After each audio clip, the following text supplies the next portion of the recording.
goodness, the story didn't end in 1968 and talent run out. So from seeing them on the screen to now you'll be able to see them in the flesh, okay? No, not the Rocking Thunderballs, not the Sundowners, not the Mustangs, but from the city where they grew up and went to school and where the band The Zombies was formed here in this city in 1961. Please would you welcome Argent, Colin Blunstone, Hugh Grundy,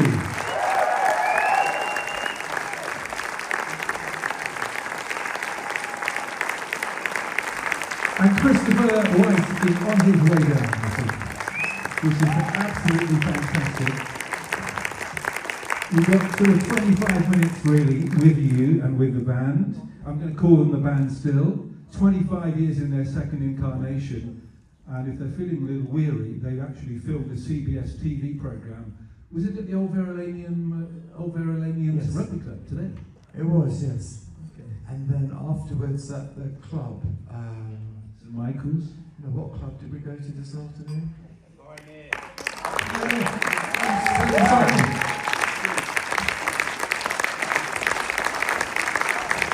And here's Chris White.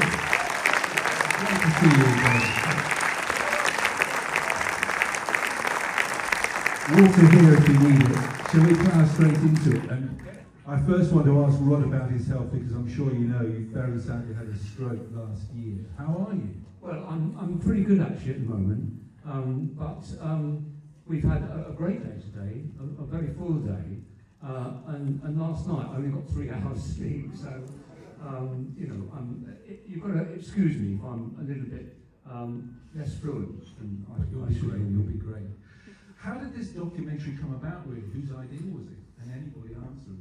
Well, I think it was a mixture of our management company, who Rod spoke about so eloquently in the induction of the Rock and Roll Hall of Fame. I'm talking to Robert Schwartzman, who's a very well-known director, but he's also a musician.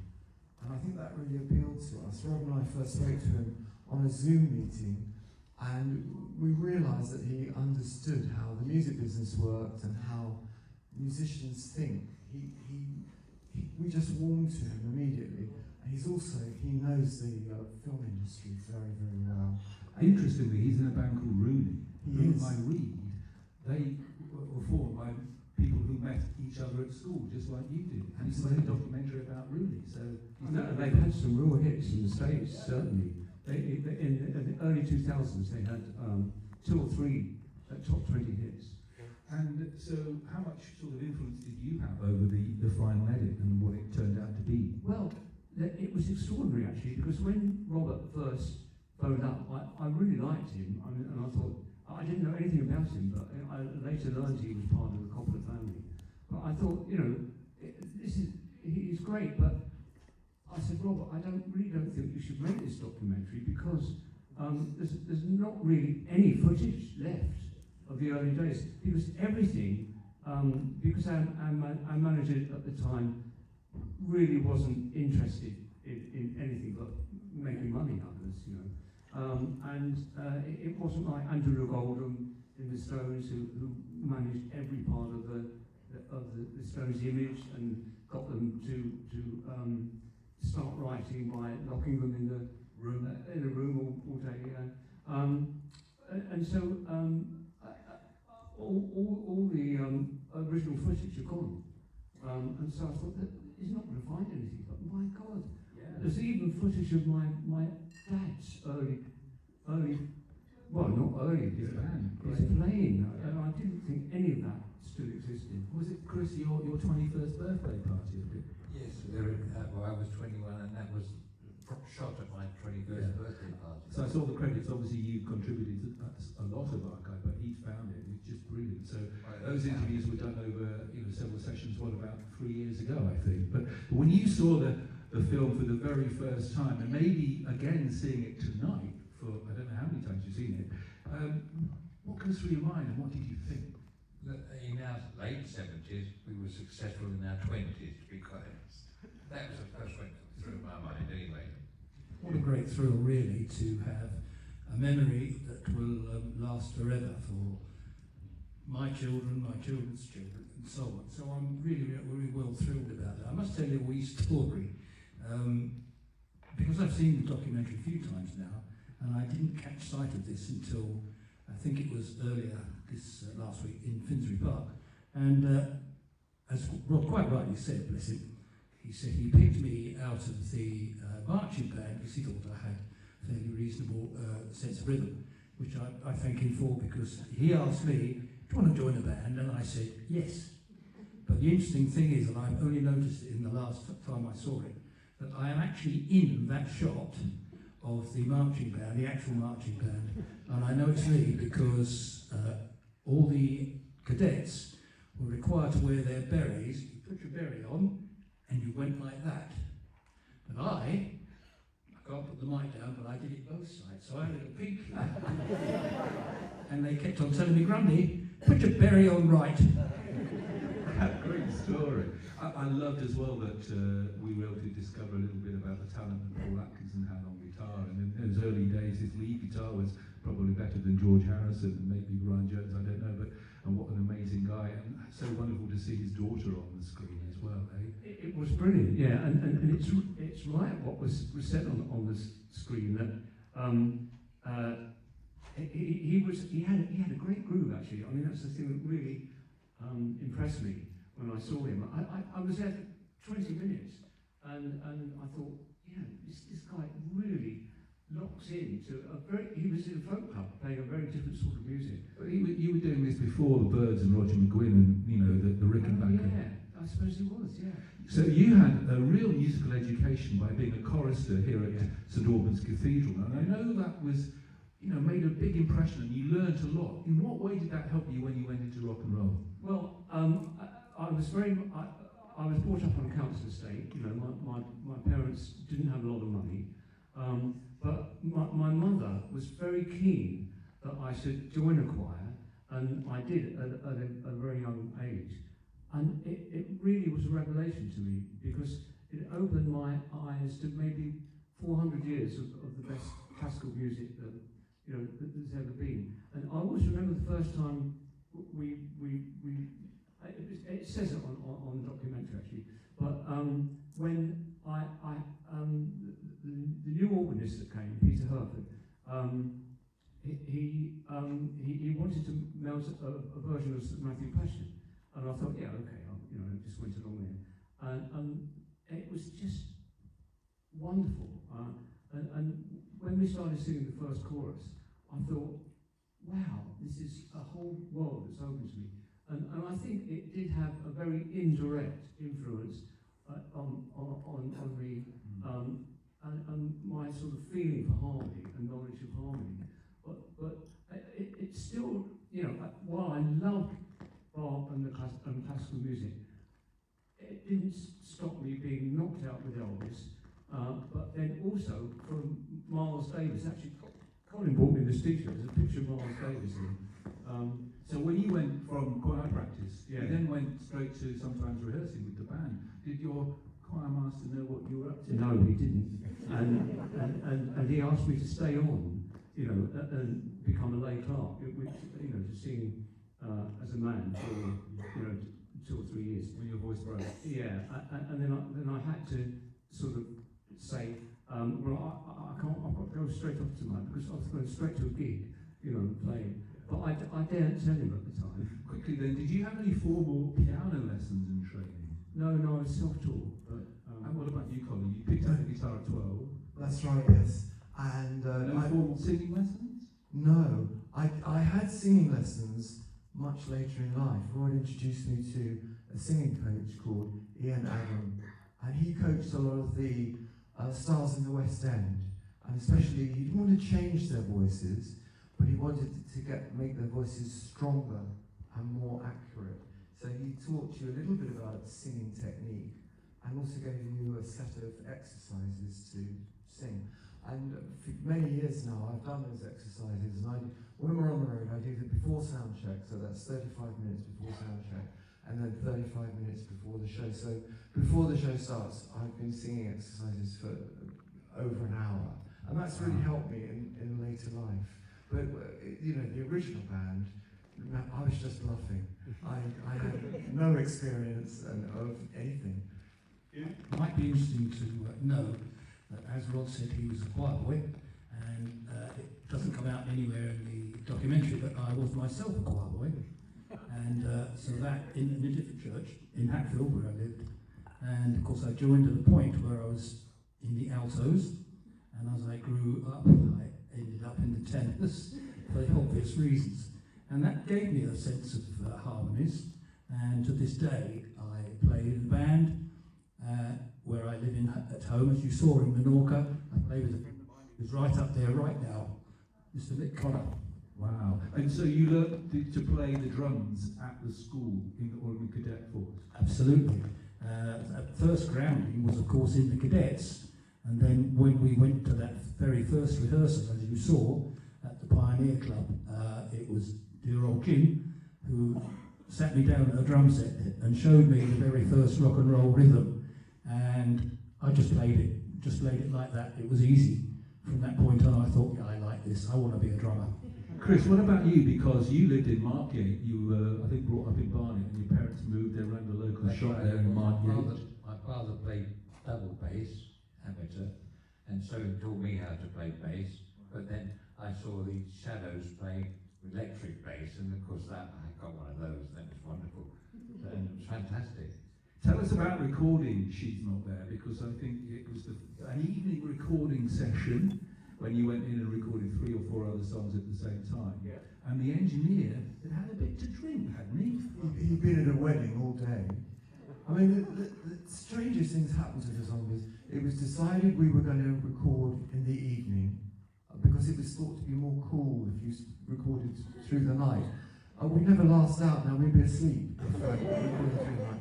So we arrived about 7 o'clock, and this engineer was a very good engineer. He'd recorded many hit records.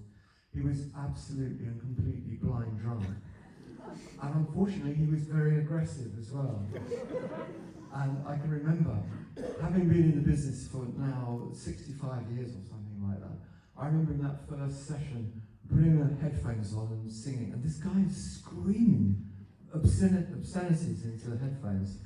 And I thought at the time, this is not for me. Music business is not for me. And it's weird the way things work out. Here we are 65 years later. So what happened next? Well, we had a bit of luck, actually. He collapsed.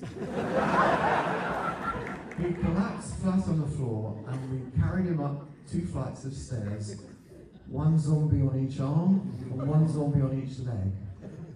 And we put him into a black London taxi, and we waved goodbye to him, and we never saw him again. That was it. And his assistant took over, and his assistant was a guy called Gus Dudgeon, who went on to be one of the biggest producers, probably the biggest producer in the world. He produced all of Elton's early albums, worked with David Bowie and all the big artists in the world. And he never forgot that his first session was with the Zombies, and we never forgot that our first session was with Gus Dudgeon. How amazing. I don't know whether you were winding me up earlier, Chris, when we were talking off stage about the fact that when you did these tours with the Shirelles and the Shangri-Las and the Isley Brothers and the Drifters and Dusty Springfield and Dionne Warwick, the Shangri-Las had that big hit, you'll remember, I'm sure, Lead of the Pack, and it had the sound of a motorbike in it. Hugh had to do it on stage. Is that right? Yes, Really right. true? And Rod had to give a kiss when it was giving a great big kiss. Yeah, I'll give him a great big kiss. I used to have to walk to the front of the station. But you rode a motorbike, or you... I don't say I wrote it, but the idea was long before samples were ever heard of. It was a real motorbike backstage behind the stage curtain, and the only person who could get this thing started was me. So they said on cue, just rev that motorbike when they say leader of the pack, rum, rum. You couldn't make this up, could you? You couldn't make this up. And you said you did 6 shows a day on the Murray the K Christmas. Oh, yes. So 3 or 4 songs each time and different ones? No, normally the same one. No, Different audience. around if there were Different audience. Yeah, but everybody only played a couple of songs each. I mean, it was, just like a machine line, really, It was very tricky for us because we did, I mean, I don't know how how many people will know Patti LaBelle, but she's a huge American star. And we had to follow her, as I said in the film. And she brought the house down every show, 5 or 6 times a day she brought the house down. And we had to follow her. And that was our first time in the States. One interesting thing was that in those days, because it was before Martin Luther King was killed, and the audiences were very much half black, half white, and there was really, certainly in New York anyway, there was really no discrimination in the way that they reacted to the music as well. And then after Martin Luther King died, suddenly all that went away, and there's virtually no people in the black audience at all. It was very, very sad. It was, I'm not talking about the Deep South because that was always a problem. Well, you mentioned in the film that you were thinking, how were you going to be accepted by these other musicians on the bill? They did accept you, and If I Fell was a sort of an icebreaker. It was, and we knew that we had to do something. And I honestly, it was never anything we did on stage, was it? No, we'd only done it once. In Blackpool, on a night off, we were walking along the front. It was really, really crowded, and we found ourselves walking behind 2 really attractive girls. And we thought, if we sing If I Fell all the way through in harmony to these 2 girls, they'll fall at our feet. So that's what we did. This was the only time we'd done it before. We sang If I Fell to these 2 beautiful girls from beginning to end. I think they were really astonished, actually. They were astonished. They were more than astonished. They ran off at about 60 miles an hour. So I don't recommend that, lads. Don't try If I Fell. It doesn't work. Can I just take you back to another wonderful story, really, and footage in the film about the time that you went to the Philippines and you followed the Beatles. The Beatles had been there, and President Marcos and his wife wanted to meet the Beatles, and John Lennon was having none of this. He said, not tell her no, tell him no. So they didn't do it. So that almost caused a bit of a diplomatic incident. They were affronted. So when you arrived, you had to go and meet them, which we saw you did. And you got ripped off by £1 million, but did 10 nights in a row to big audiences. But I'm also told that there were 2 venues there in Manila, and they were owned by rival promoters. And the night after you finished your residency, is it true that that particular venue burned down? Yes. Do you want to tell the story? Yeah, absolutely. At the end of the 10 nights at the Araneta Coliseum, as I remember, Chris said it was £100 a night. I remember it as £80 a night, and that's split between all of us, and we're playing to 30,000, 40,000 people. So we decided we'd like to stay on and play some more gigs. But the promoter at the Araneta Coliseum said, I paid your tickets. You're not staying, you can only work for me, you're not staying on. So this all went on and on and on. And eventually we got some dates. And on the first night, we were going to play a very plush nightclub called the Nile Club. And just before we'd sound checked, we'd had a meal there, and just before we went on, they said, I'm sorry, you can't play. I mean, it was never really explained why. Well, we kind of knew why. He'd been threatened, so we couldn't play. But we were doing a double, and we went on to another gig, and we did play there. We played that night. In the morning, we went to the airport to get a plane to go to another island in the Philippines, and we read the front page of the newspaper, and that second club burnt to the ground that night. So this was the kind of thing that it was a bit scary, to be absolutely honest, while we were there, but we survived. It's the important thing. So, when She's Not There was a hit, Decca wanted an album, and you had some covers by Smokey Robinson, Sam Cooke, Bo Diddley, and the Gershwin Brothers with Summertime, which I still think you did brilliantly. I was listening back to that yesterday. Still a lot of great songs that you wrote yourselves, but if you had more time, do you think you could make it even better? Honestly, we just had, as I remember it, 2 or 3 weeks to write an album's worth of material. We'd only just started writing, and we just had to fill it in with cover versions. But that's what the Beatles and Stones did in their early first album. Yeah, I mean, albums in those days were very much afterthoughts to singles. They really were. That's why they were done. I remember Russ Mallard, who was in Argent, actually knew the Beatles. I don't know quite how he knew them, but he met them walking down the street and they said, "Oh, we've just done our first album," you know. And he said, "Oh, you know, what was it like?" And they said, "Well, you know, it's only a day, you know, we did it in a day." And that was, you know, the Please Please Me album, yeah. A listener of mine told me that she went to see the Beatles at the Odeon in Luton in 1963. I was there. Yes, Yeah. I saw you in the audience. Yeah. You were just sort of interested as to what they were up to. Oh, we loved them. Fans, I mean, yeah. huge fans. Fantastic, yeah. Okay, so let's just move on a bit, shall we? And you know, you were then working in an era where not only the Beatles and the Stones, you know, achieved major success, but a whole of the British big boom really, with people like the Animals, Manfred Mann, the Hollies, the Kinks, even Herman's Hermits. Their careers flourished. Why couldn't you follow in their footsteps, so to speak? Because our manager wasn't interested in anything but just, you know, getting the money from us. He didn't fashion our careers at all. Whereas all the bands you mentioned had managers that were very interested in shaping the image. And So what was your image? Was it still of those pictures of you in your school uniforms? Yeah.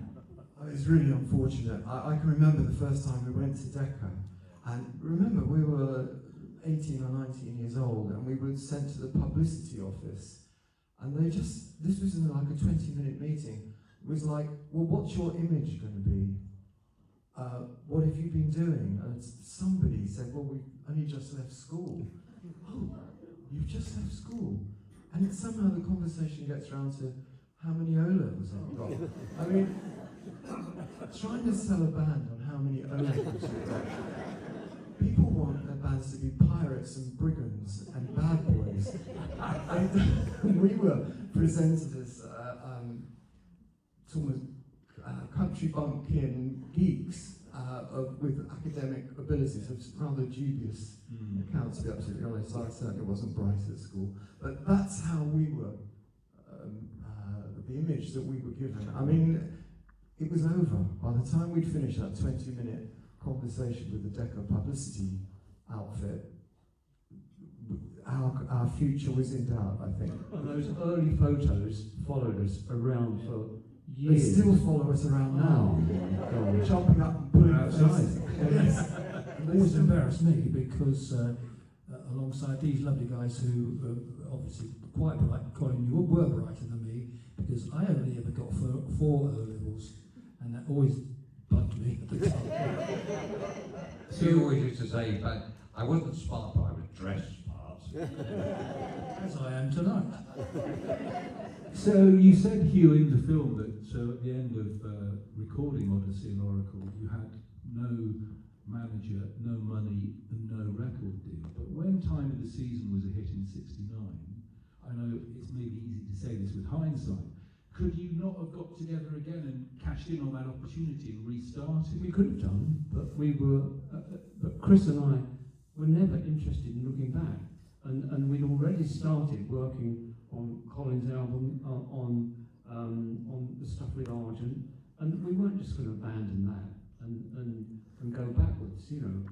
And we thought, well, it's wonderful. It made our deal really easy to get, didn't it, Chris? Yeah. And you know, so that it was easy, you know. Clive Davis gave us a great deal with the money to make proper albums, and you know, which we did with Argent, and we immediately had a top 5 record in America again with Argent. It's such a great record, and the longer version is better than the shorter version. Yeah, I agree with you. I was very miffed when that 3-minute organ solo was cut out. You and Chris produced Colin's first 2 albums. Chris produced the third. Then you went off to live in California and you made some records for Elton John's Rocket record label. And then you came back and you recorded some songs with Alan Parsons, the Alan Parsons Project, and one with a band called Keats. But as you said there, you didn't sing live for almost, 25 years, over 20 years. Why was that? I can't really answer that question in a sentence.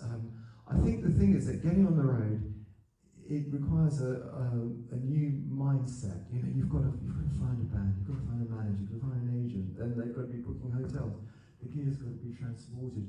After a few years, it just wears you out. And in the same way that Rod didn't want to come back on the road in 1999 at first, I think I had the same thought process. So weren't you selling insurance? No, I wasn't selling insurance. I didn't know anything about insurance. I couldn't sell it. And so I crept into, it was a very easy thing to do. People would say, you need to make an album. And then a year later, you need to make an album. And then there was a publishing deal. And then eventually, I suppose you might say I worked my way down to commercials and jingles, which in a way, I enjoyed it. It was good fun. It's just another discipline, isn't it, to write a 30-second commercial. And you were writing them as well as singing them? Yes, I was actually, yes. Let me think, I can't remember what they were now. Midland Gas, I'm sure you've heard that. A South West Electricity Board. The list just goes on. And so Don Airy twisted your arm. What was that? Do you remember that first gig when you did come back to sing live for the first time? I remember. I was there, wasn't I? You were at a slightly later one. It was in London. The first gig was in Newcastle.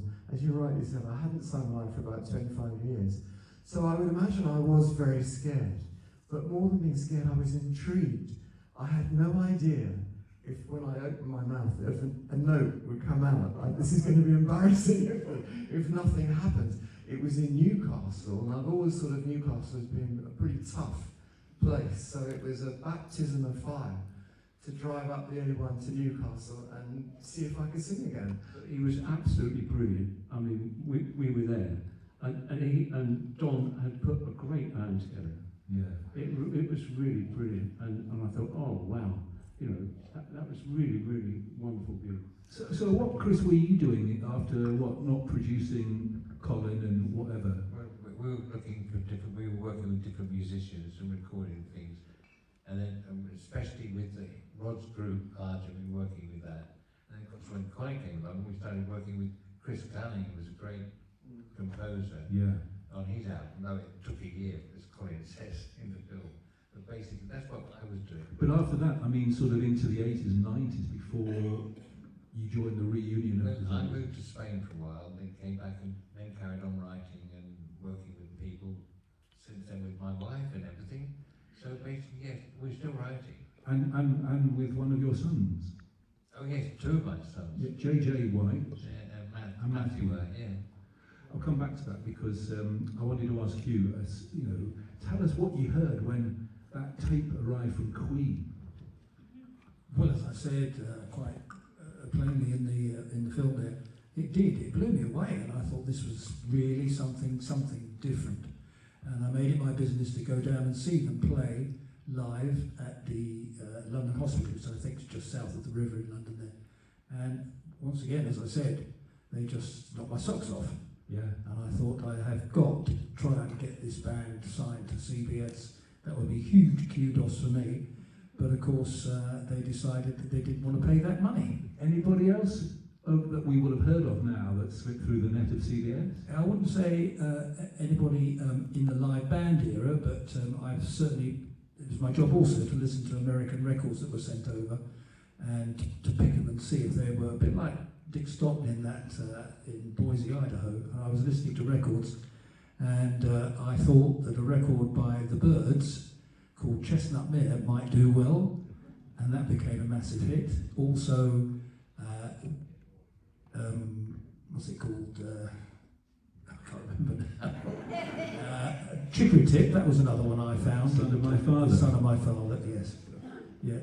And Paul Atkinson, he saw Joan Armatrading, I think, in the musical Hair, and he urged his company, was it Dick James Music he was with, I think, then, to sign her up, and they said no. Which I read, not here. Yeah. Oh, I didn't know that. Well, it's on Wiki, but, need a second opinion on that. So, so then we had the reunions, the anniversaries, which we saw, Chris and Hugh, you'd not been playing live with these guys. Did you have to relearn all the songs? Yes.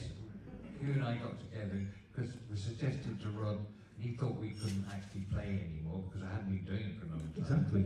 So we just practiced all the songs before we came up to Rod and Colin. Just And the we, two. and we didn't, did we, Colin? And we started playing, and they were brilliant, and we were all over the place. It's really embarrassing. I said to Rod, we ought to just see if they can still do it, you know. We're going to play Odyssey and Oracle. They practice and practice and practice. We didn't practice at all. We got together, they were note perfect. We were bloody awful. I think they come from my point. I'm glad they still wanted to play with us, actually. I was quite lucky that at that point of my life I'd been playing for quite a long time in what you might call a pub club type band, and we had an organist join her, as you saw in that film. She sat right over there right now, and as I said, I didn't think she was very good. And she's still with me, unbelievably. Well, Ringo Starr is 85 on Monday, so you've got a bit to go to catch him up. So You're absolutely right, and I'm not going to give up either, believe me. Colin, what about learning lyrics or remembering lyrics? Is that always something that's been okay? I always wondered that as singers, a bit like drummers, but getting the beat. But you're out there, you're at the front. If you get even though you did in the Tell Her No recording wrong, you've got nowhere to go. Oh, yes, you have. Oh, yeah. Sing loud, look confident. You've got to Sing the same verse again. Yes, you've got to convince the front row that they're wrong, because they're all they're word perfect in the front row. So you just have to sing loud and look confident, and then just make it up. That's what I do. I think, talking of Ringo, I think he lost the words to It Don't Come Easy during the concert for Bangladesh, if you listen to that album. Oh, I'm sure it always happens. I just lost. We went to a wonderful club this afternoon called the Pioneer Club, and we also went to Old Veronians Rugby Club as well, because we used to play there in the 60s. It's a wonderful club. If you want to go and play rugby in the St Albans area, do go to the Old Veronians, they're fantastic. But then we went to the Pioneer Club, which is where we had our very first rehearsal, and there's an absolutely wonderful mural being painted. It's incredible. It's about 40 feet high, and it's of the original zombies. If you get a chance to go down to the Pioneer Club, I do recommend you pop down. It's a sensational picture. I mentioned that because when I came up here, I couldn't remember where we were this afternoon, and I've just remembered, so I thought I'd just get that in. And so those reunions and the anniversary gigs that you did, Chris and Hugh, and you might want to chip in, what were they like? What was it like you being back on stage again in 2008? It was fantastic. It was really fantastic looking online and realising that we still play very well together and we have grown up together, basically. I must say though that we, to our amazement, there were people in line in the rain. Paul Weller was in the rain, queuing, and I said, "My God, get him in here!" And he bought tickets for all 3 nights, because one night spread into 3, and bought some champagne, didn't he? A crate, yeah, or a big magnum of champagne anyway, and it was really lovely. What I loved particularly was at the inception of this, the rebirth, as it were, was the challenge of learning those songs again and playing them live. And I always loved the challenge, still do, and that's it there. And 2019, though, I know it meant a lot to you, probably all of you, but Hugh, you toured with Brian Wilson and Al Jardine, didn't you, in America? What was that like? Fantastic. Let me tell you the story. So the idea was that we played the first set, and then the Beach Boys played the second set. And so we went round America, played big places. It was really fantastic.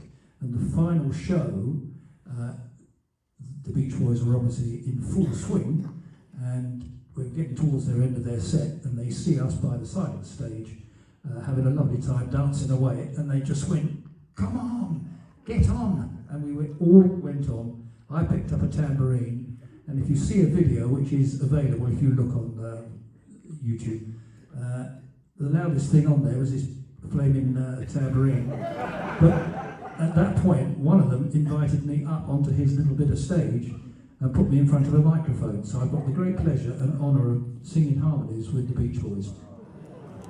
For me, thank you. Brian Wilson asked me to sing God Only Knows. And me to play. And Rod to play.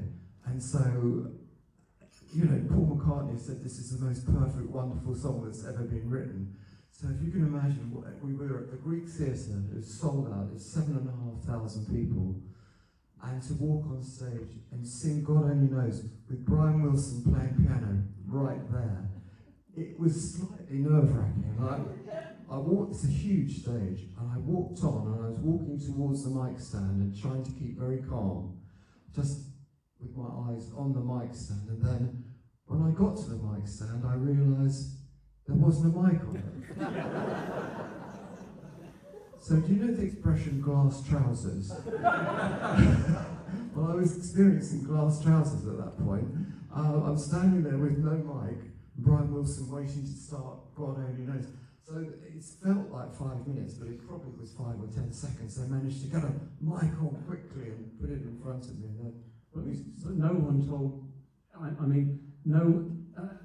they hadn't told Brian, they hadn't on his monitor, because he got to the stage where he just used to look at his monitor for everything.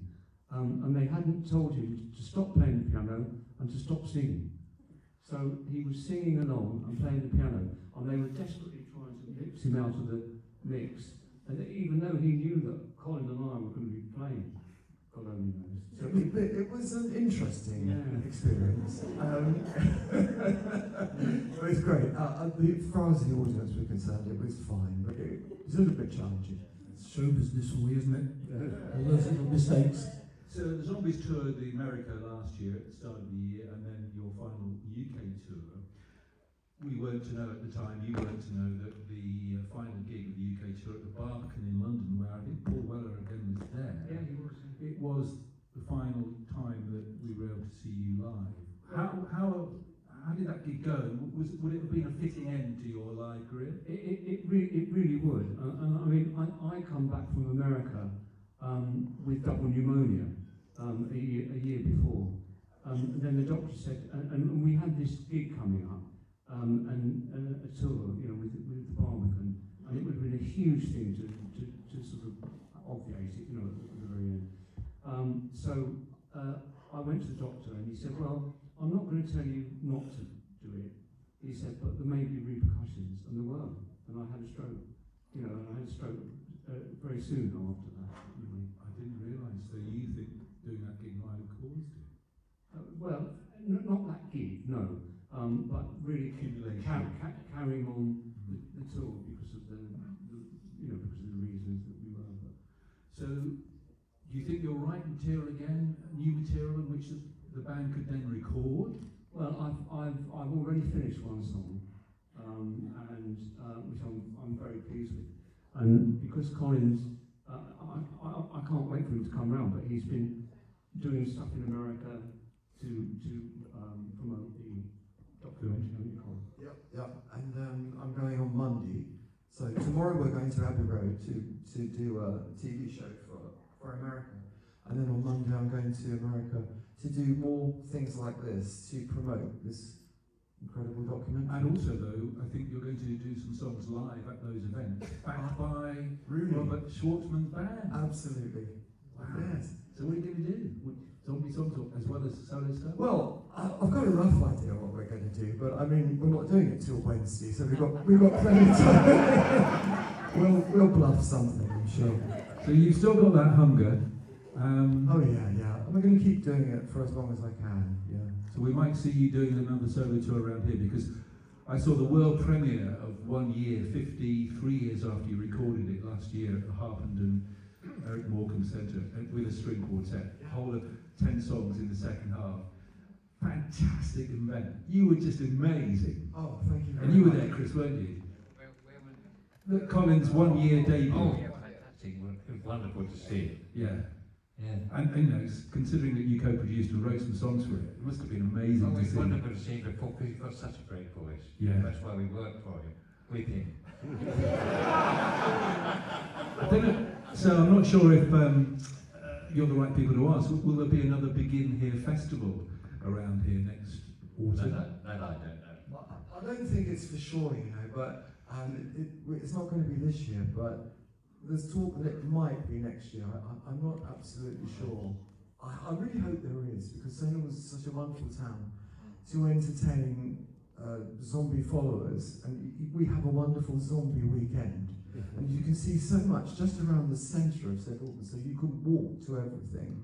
You know, the pub where we met, and the town hall, and the Pioneer Club, and the cinema, because they showed the documentary here. It's a wonderful event. And this documentary was shown at the South by Southwest Music Festival. It was premiered there, yeah. Which is an amazingly big contemporary festival. Absolutely, yeah. And they loved it, didn't they? They really did love it, yeah. Yeah. I mean, they really did. I can't remember the names of the people there, but that were putting on their own films. But so many people came up to me and said, you know, your film is great. And I think it's better now. I mean, now it's been edited into the final version, and this is the final version. I think it's a really touching film. Is it going to be available to stream or download soon too? Yes, Eventually. it will. Eventually. And are all your records going to be reissued on something called Q Prime? Is that right? Yes. There's going to be 4 albums released, remastered in their original mono, and they're going to be released over the next 12 months. Right. And then there will be a stereo release too. You know, later on, I think. So if I was to ask all 4 of you, what do you think is the best song that the Zombies have ever recorded or made? Tough, I know. Give me a couple of examples. I suppose She's Not There for obvious reasons. And I it's think started it off. Time and Season is the main one that's switched everything around. Really? I think I agree with you there, Chris. Time to See, it was always just such a great song to play live. It challenged me. And then, of course, This Will Be Our Year. That's my other all-time favourite. I would always say She's Not There because it changed all our lives. We were 18 years old, most of us, when we recorded that. And we were an amateur local band, and then that record changed everything. So I'll always say She's Not There, I think. I mean, everything has to be in context, really. And you have to look at all these things in context, I think. Yeah. There's some great songs on Different Game in 2023. Oh, the last album. absolutely, yeah. I really think so. And there's a particular song that, as far as I can see, that I really love, which we did with an orchestra and Colin singing it. Yeah. And I really love that. And that's virtually unknown, you know, because people, I mean, that album just got lost, really. But there's jazz influences.